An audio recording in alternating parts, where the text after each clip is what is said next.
평강의 하나님이 우리와 함께 하십니다 라는 제목으로 하나님 말씀 나누겠습니다. 코로나와 폭우, 태풍과 삶의 여러 어려운 가운데 있는 성도님들을 하나님의 은혜와 평강이 함께 하시길 바랍니다. 코로나19가 굉장히 심해지고 있습니다. 사회적 거리두기가 3단계에 준하는 행정명령이 발령되었습니다. 못 모이는 상황 속에서 교회에 있으면서 교우분들이 한 분 한 분 생각이 났습니다.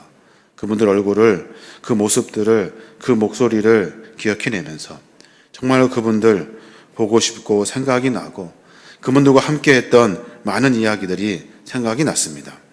웃음소리, 친근한 광주 사투리의 모습들, 이런 모습들이 생각이 났습니다. 그러면서 사도 바울의 글이 생각이 나는데, 오늘 사도 바울은 빌립보 교인들을 향하여 염려하고 축복하면서 목회 서신을 남깁니다. 어려운 시기를 보내고 있는 빌립보 교인들과 또 우리를 향하여 사도 바울이 남긴 목회 서신을 같이 들여다보고 이 어려운 시기에 함께 위로가 되고 힘이 되었으면 좋겠습니다. 오늘 우리가 읽었던 본문은 사도 바울의 목회 서신인데 크게 두 가지를 이야기하고 있습니다. 하나는 뭐냐면 성도와의 관계에 대해서 이야기하고 있습니다. 성도와 성도 간에 상호 어떤 관계 속에 있어야 하는지 분명하게 가르쳐주고 있어요. 또 하나는 무엇을 말하고 있냐면 성도가 어떤 삶의 행동을 추구하며 살아야 하는지를 말하고 있습니다. 이 두 가지를 목회 서신에 담아내면서 빌립보 교회 성도들에게 한자 한자 한글 한글 적어내고 있는 바울의 모습을 우리는 엿볼 수가 있습니다. 이 두 가지를 권면하면서 바울은 또 기쁨과 평강이라는 단어를 중간중간에 반복해서 사용하고 있어요. 다시 말하면 이러한 권면 속에서 하나님 안에서 순종할 때 기쁨과 평강을 얻을 수 있다는 사실을 사도 바울은 이야기하고 있는 겁니다. 저와 여러분이 어려운 시기를 보내고 있습니다. 이 어려운 시기에 과연 어떻게 하면 기쁨을 맛볼 수 있는지, 어떻게 하면 하나님의 평강을 만날 수 있는지 사도 바울의 이야기를 통해서 삶의 모습을 점검했으면 좋겠습니다. 먼저 사도 바울은 성도의 관계에 대해서 이야기를 합니다. 그러면서 빌립보 교인들을 부르고 기억하고 생각해내면서 그렇게 말해요. 1절에 뭐라고 합니까? 그러므로 나의 사랑하고 사모하는 형제들, 나의 기쁨이요 면류가 아닌 사랑하는 자들아 라고 이야기하고 있습니다. 그러므로 라는 접속사를 사용해서 시작하고 있어요. 무슨 말입니까? 결론적으로 말하면 이라는 뜻이에요. 결론적으로 나의 사랑하고 사모하는 형제들, 그렇게 부르면서 참 간곡한 표현으로 그들을 부르고 있는 거예요. 형제들에게 사랑하고 사모한다라는 말을 붙이면서 빌립보 교인들을 얼마만큼 사랑하고 그리워하고 염려하는지를 바울은 이야기하고 있는 거예요. 그리스도인들의 관계가 이런 관계가 되어야 하는 겁니다. 서로를 향해서 사랑하고 서로를 향해서 보고 싶고 서로를 향해서 이런 마음을 가져야 하는 거예요. 바울이 또 빌립보 교인들을 향해서 그렇게 말하잖아요. 나의 기쁨이요 면류관인 사랑하는 자들아 라고 불러요. 기쁨이며 면류관이라고 설명하면서 그들이 어떤 상황인지를 이야기하고 있는 거예요. 그들은 나의 기쁨이고 나의 면류관이라는 거예요.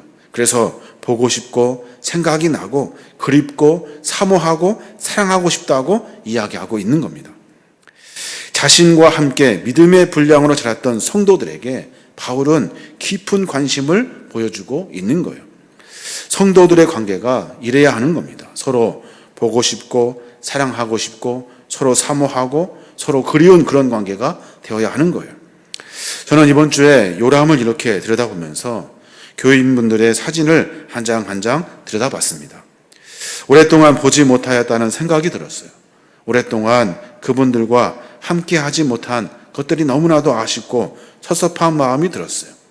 웃음소리, 익숙한 여러 가지 소리들, 그리고 함께 나누었던 즐거운 시간들을 기억할 수 있었습니다. 사랑하는 여러분, 바울의 권면과 같이 우리 서로 사랑의 관계를 깊이 맺어가야 하는 겁니다.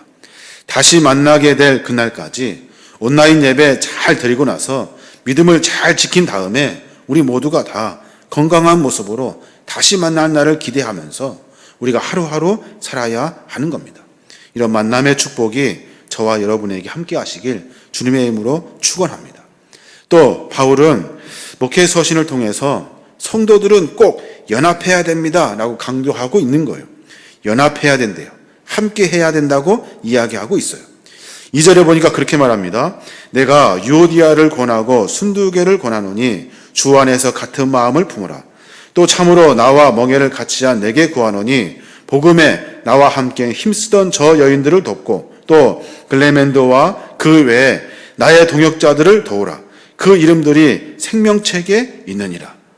사도 바울은 유오디아와 순두개에게 권면한다고 말합니다. 빌립보 교인의 여성 지도자들을 향하여 이야기하고 있는 거예요. 아무도 바울이 빌립보 교회를 세울 때 모두가 다 함께 했던 사람들 이야기인 것 같아요. 그들은 교회를 위해서 큰 공헌을 했던 사람들입니다. 그런데 그 이후에 안타깝게도 싸웠는지 헤어졌는지 구체적인 이야기가 나와 있지 않지만 주 안에서 같은 마음을 품으라 라고 이야기하고 있어요. 왜냐하면 서로 싸우든지 서로 갈등하는 여러 가지 이유가 있을 수 있어요. 그런데 그런 것들은 중요하지 않대요. 우리에게는 복음을 전하는 주의 사명이 있기 때문에 어떻게든지 주와 주 안에서 같은 마음을 품어서 하나님의 사명을 감당하라고 이야기하고 있는 거예요. 성도와 성도의 관계가 이래야 되는 겁니다. 서로 티격티격 싸울 수 있어요. 서로 이렇게 부닥칠 수 있어요. 근데 분명한 것은 서로 하나님의 사명과 사역 앞에 같은 마음을 품을 수 있어야 하는 거예요. 이것이 바로 진정한 성도의 연합이다라고 이야기하고 있는 겁니다. 진리와 그 어떤 것들이 진리와 연관된 문제가 아니기 때문에 그래요. 그런 것들은 중요하지 않기 때문에 그래요. 복음이 훨씬 더 중요하다고 이야기하고 있는 겁니다. 그러면서 주 안에서 같은 마음을 품으래요. 비슷한 이야기를 빌립보서 2장 2절에 또 반복해서 이야기합니다. 마음을 같이 하여 같은 사랑을 가지고 뜻을 합하며 한 마음을 품어 라고 이야기하고 있어요. 바울은 서로 함께 한 마음이 되어서 진리이신 예수 그리스도의 복음이 전파되기를 원했던 거예요. 그래서 모두가 다 성도들 같이 마음 가운데 같은 마음을 품을 수 있어야 하는 거예요. 근데 궁금합니다. 어떻게 성도가 마음을 같이 할 수 있습니까? 어떻게 성도가 마음을 같이 할 수 있을까요? 그저 그냥 넘어가야 됩니까? 그렇지 않습니다. 방향이 있어야 돼요. 바울은 그 이야기를 하고 있어요. 로마서 15장 5절에 보면 그렇게 말해요. 이제 인내와 위로의 하나님이 너희로 그리스도 예수를 본받아 서로 뜻이 같게 하여 주사 한 마음과 한 입으로 하나님 곧 우리 주 예수 그리스도의 아버지께 영광을 돌리게 하려 하노라 라고 말합니다. 무슨 말입니까? 어려움은 함께 이기고 함께 인내하면서 그리스도를 본받고 우리에게 맡겨진 사명이 무엇인지 분별하면서 묵묵히 일을 해나갈 때 우리는 어느 순간 우리의 마음과 우리의 생각과 그리고 우리의 입술이 하나가 된다고 이야기하고 있는 거예요. 우리는 인내로서 서로 위로하면서 하나님이 우리에게 맡겨주신 그리스도의 사명을 본받아 하나님의 뜻을 묵묵히 감당할 때 우리가 모르는 사이에 하나가 된다는 거예요. 이게 바로 바울이 권면해 주었던 하나님의 거룩한 말씀이 되는 거예요. 우리가 코로나로 어려운 이웃을 돕는데 힘을 다하고 있습니다. 부활절 헌금, 매추감사의 헌금, 그리고 구제비, 선교비, 기타 헌금들을 다 모아다가 어려운 이들을 돕고 있어요. 지금 이 시대 가운데 할 수 있는 우리의 일이라고 생각합니다. 교회가 모일 수 없을 때 남을 돕는다는 것 사실 쉽지 않습니다. 그래서 같이 마음을 합하여 이것은 하나님의 뜻입니다. 이것은 우리에게 맡겨주신 하나님의 사명입니다 하고 묵묵히 감당할 때 그때 우리가 어느 순간에 하나가 되어 있는 거예요. 그러면서 서로 기도해주고 협력해주면서 이 일을 이루어 나가게 되는 거예요. 이번에 수혜당한 교회 또 세 곳을 도와주려고 준비하고 있습니다. 교회 처마도 고쳐주고 비가 샌 곳에 방수 페인트도 발라주는 작업을 진행하려고 해요. 어렵고 힘들지만 우리가 절약해서 이웃을 돕고 교회를 돕는 사명을 우리가 감당해야 하는 거예요. 다 어렵다고 모두가 다 허리띠를 졸라매며 나 혼자 살려고 하는 것이 아니라 우리가 남을 돕는 일에 최선을 다할 때 그때 하나님께서 우리를 통해서 하나님 나라를 만들어 가시는 거예요. 어느 순간 우리가 주위를 둘러보니 하나가 되어 있는 모습이 되게 되는 거예요. 서로 돕고 서로 협력하는 일들이 그쳐져서는 안 되는 겁니다. 어떻게 우리가 뜻이 하나가 되고 마음이 하나가 될 수 있겠습니까? 서로 하나님의 사명 앞에 서로 기도해주고 서로 협력해주고 함께 힘을 모으는 거룩한 마음을 가져야 하는 거예요. 이것이 바로 성도가 떨어져 있지만 연합하는 길이라고 이야기해주고 성도가 비록 떨어져 있지만 분리되어 있지만 협력할 수 있는 기도의 간구의 이야기를 하고 있는 거예요. 그러면서 뭐라고 이야기합니까? 3절에 바울은 또 참으로 나와 멍에를 같이 한 내게 구하노니 라고 말합니다. 나와 멍에를 같이 했대요. 멍에를 같이 한다는 말은 무슨 말입니까? 소 두 마리가 하나의 멍에를 메고 있다는 이야기예요. 소 두 마리가 함께 같은 목적을 위해서 묵묵히 일하는 모습을 연상시켜 주는 거예요. 바울은 빌립보 교회에게 복음을 전할 때 함께 일했던 사람들의 고마운 마음들을 담아서 이야기하고 있어요. 그들은 나와 함께 멍에를 같이 맸대요. 어렵고 힘든 일이지만 함께 그 어려운 일들을 감당하며 일을 감당했다는 거예요. 바울이 여기에서 정말로 아름다운 표현이 나옵니다. 복음에 나와 함께 힘쓰던이라는 구절이에요. 복음에 나와 힘쓰던 동지들, 동역자들, 믿음의 친구들이라고 이야기하고 있는 거예요. 그러면서 남자와 여자 상관없다는 거예요. 그 당시는 남자, 여자 완전히 분리되어서 살았던 시대예요. 그런데 남자, 여자 상관없다고 이야기하면서 여자들, 그러니까 도왔던 여성 그 믿음의 동지들을 이야기하고 있는 거예요. 바울과 동역한 여인들이 누구입니까? 갱글리아 교회의 베베, 에베소 교회의 브리스길라, 그리고 또 글라멘도와 그 외에 나의 동역자들. 바울은 복음에 함께 하는 것들을 이야기하면서 남자, 여자 상관없다는 거예요. 누군지도 잘 몰라요. 분명한 것은 상관없어요. 복음을 위해서 함께한 사람이면 되는 거예요. 남자, 여자 상관없습니다. 처음 오던 나중 오던 상관없어요. 어려서 다녔던 이제 다녔던 상관없어요. 복음을 위해서 함께 힘쓸 수 있는 사람이 필요한 거예요. 어떻게 이런 일들이 가능합니까? 서로 용납하고 받아들이고 함께 연합하고 협력하고 동역할 수 있는 마음이 필요한 거예요. 그래야 우리의 삶 가운데 하나님의 사명을 감당할 수 있는 거예요. 이렇게 연합하고 협력한 사람들을 바울이 어떻게 한다고 이야기합니까? 그 이름들을 생명책에 기록한대요. 하나님과 함께 사명을 감당했던 그 믿음의 사람들, 믿음의 식구들을 하나님은 그냥 내버려두지 아니하시고 그 이름들을 전부 다 생명책에 기록해 놓는다는 거예요. 사랑하는 여러분, 우리 교회 계림교회 성도님들, 우리 지금 비록 떨어져 있지 않습니까? 그러나 주 안에서 같은 마음을 품어야 하는 거예요. 이 어려운 시대에 내가 살려고 하는 것이 아니라 어떻게든 다른 사람을 도울 수 있는 길을 찾아야 하는 거예요. 어렵고 힘든 이 순간순간에 다른 사람들에게 피해가 되지 않도록 내가 최선을 다하며 살아야 하는 거예요. 복음을 위해서 멍에를 같이 메고 우리가 함께 한 걸음 한 걸음 전진해야 하는 거예요.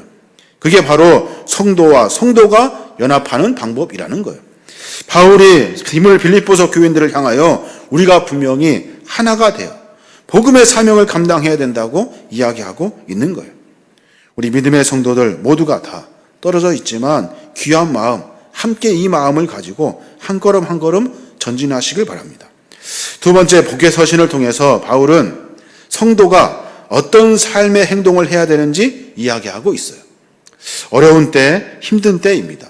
그러면서 바울은 빌립보 교인들을 향해서 몇 가지를 이야기해주고 있어요. 어렵고 힘들 때 사랑하는 성도 여러분, 기뻐하십시오라고 말해요. 기뻐하십시오. 4절에 뭐라고 합니까? 주 안에서 항상 기뻐하라. 내가 다시 말하노니 기뻐하라. 여러분, 기뻐하십시오라고 말해요. 이 어려운 시기에 기뻐할 일이 있을까요? 도대체 어떻게 하면 기뻐할 수 있을까요? 세상적인 요인 때문에, 세상적인 상황 때문에 기뻐할 일이 없어요. 기뻐할 수가 없어요. 이 기쁨은 주님을 철저히 신뢰할 때, 주님이 나와 함께 하신다는 사실을 믿고 의지할 때, 내 삶 가운데 분명히 일하셔서 하나님의 은혜를 만나게 될 기대와 소망을 가질 때 우리가 기뻐할 수 있는 거예요. 바울은 항상 기뻐하래요. 항상 어떠한 상황에서도 기뻐하래요. 우리의 현실에서 어려움과 슬픔을 경험하면서 변함없으신 하나님, 이 상황에서도 분명히 사랑과 은혜를 베푸실 풍성하신 하나님의 은혜, 그 절대적인 은혜를 신뢰하면서 우리가 기뻐할 수 있는 거예요. 지금 어렵지만, 지금 힘들지만 더 크게 일하실 하나님, 내 삶 가운데 잘못이 있고 죄가 있어서 이 일 때문에 가슴 아프고 찔림이 있지만 나를 용서하시고 새롭게 하실 하나님의 그 긍휼하심의 은혜가 있기 때문에 우리가 지금 현재 기뻐할 수 있는 거예요. 그래서 바울은 빌립보 교인을 향해서 기뻐하래요. 어떻게든지 기뻐하래요. 하나님을 향한 소망을 가지라고 이야기하고 있는 거예요.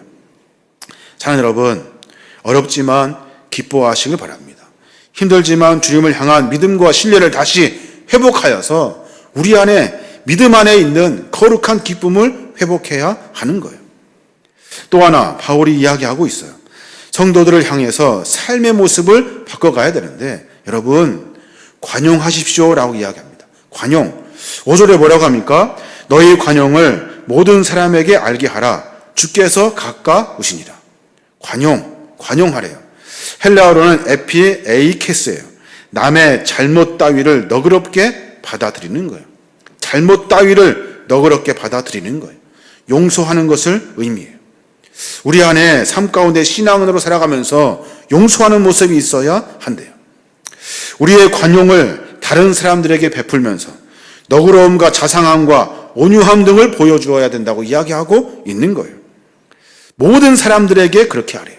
신자든 불신자든 박해자든 원수든 상관없대요. 관용을 베풀어야 한다고 이야기하고 있어요. 왜 관용해야 됩니까? 왜 용서해 주어야 합니까? 바울은 이야기해요. 주께서 가까우시니라. 주께서 가까웠기 때문에 그래요. 주님의 재림의 때가 가까웠기 때문에 용서하래요. 주님의 때가 가까웠기 때문에 관용하라고 이야기하고 있는 거예요. 우리가 주님이 언제 다시 오실지 몰라요. 우리가 주님께로 언제 갈지 몰라요. 이 종말의 마음과 종말의 시대를 대비하면서 우리가 용서하며 살아야 한다고 이야기하고 있는 거예요.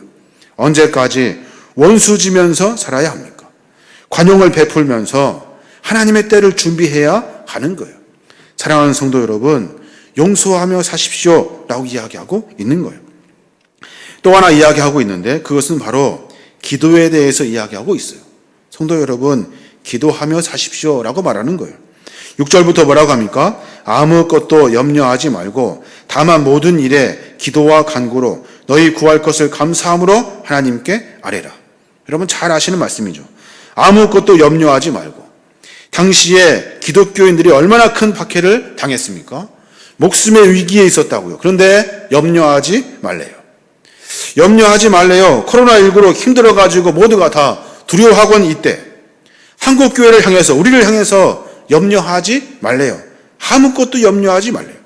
모든 일에 쉬운 일이든 어려운 일이든 좋은 일이든 안 좋은 일이든 모든 상황 가운데 염려하지 말고 하나님께 기도하라고 권면하고 있는 거예요. 그렇게 말하잖아요. 기도와 간구로. 이 두 단어는 같은 말이에요.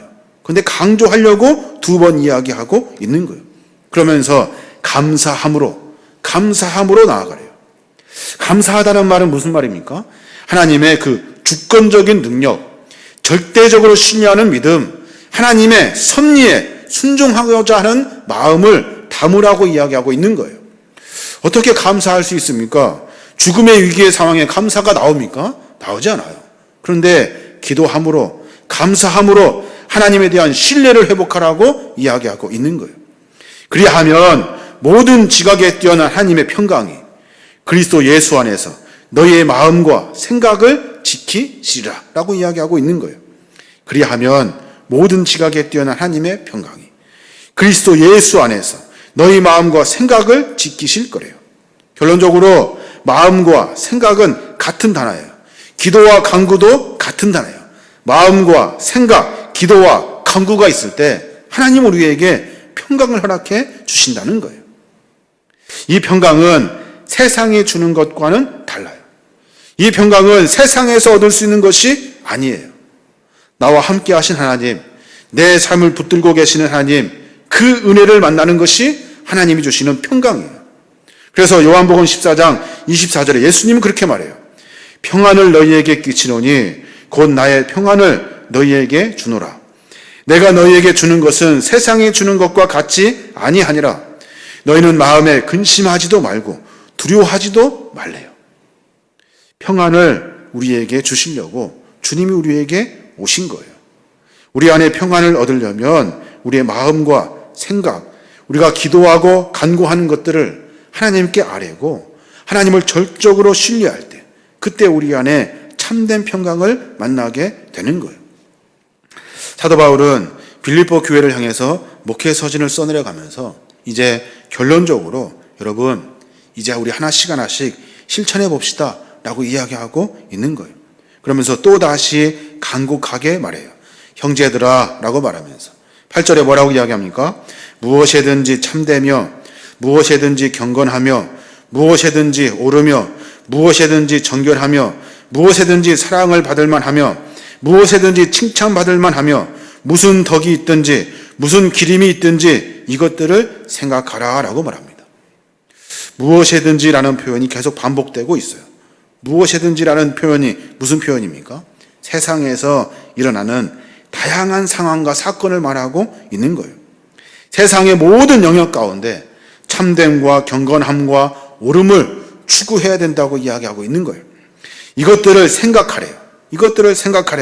이 말씀의 기초에서 세상에 일어나는 일들을 이 마음과 생각을 가지고 세계관을 바라보라고 이야기하고 있는 거예요.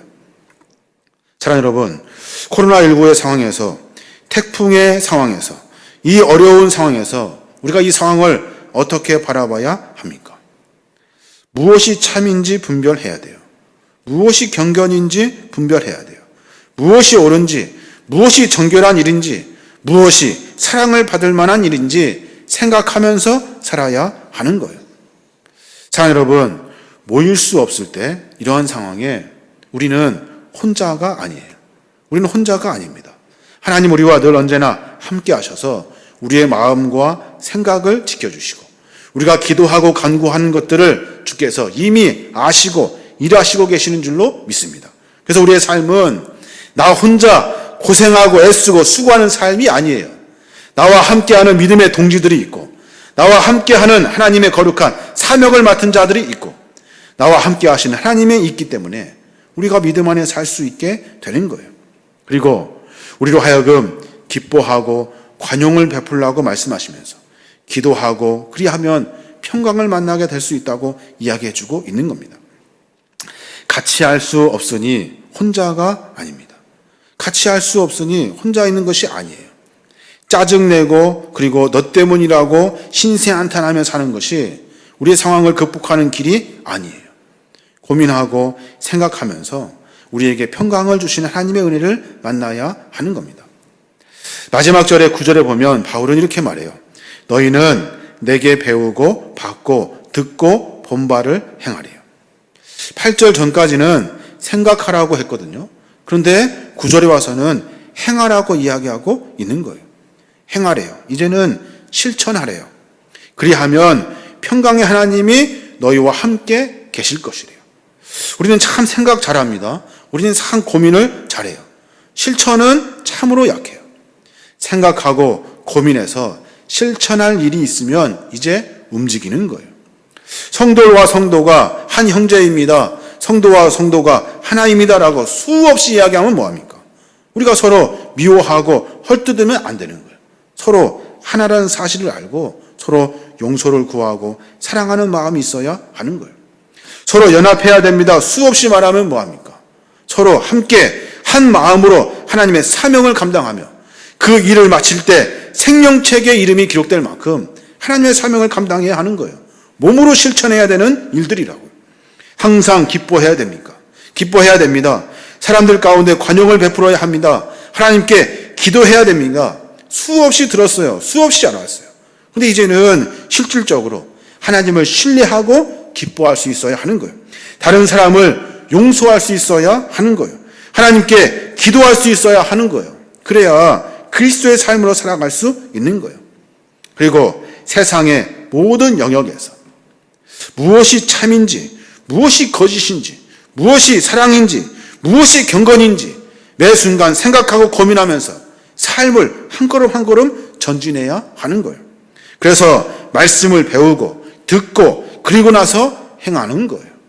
내 삶 가운데 주님 말씀하시는 것을 알고 깨달아 삶의 모습을 만들어 가는 겁니다.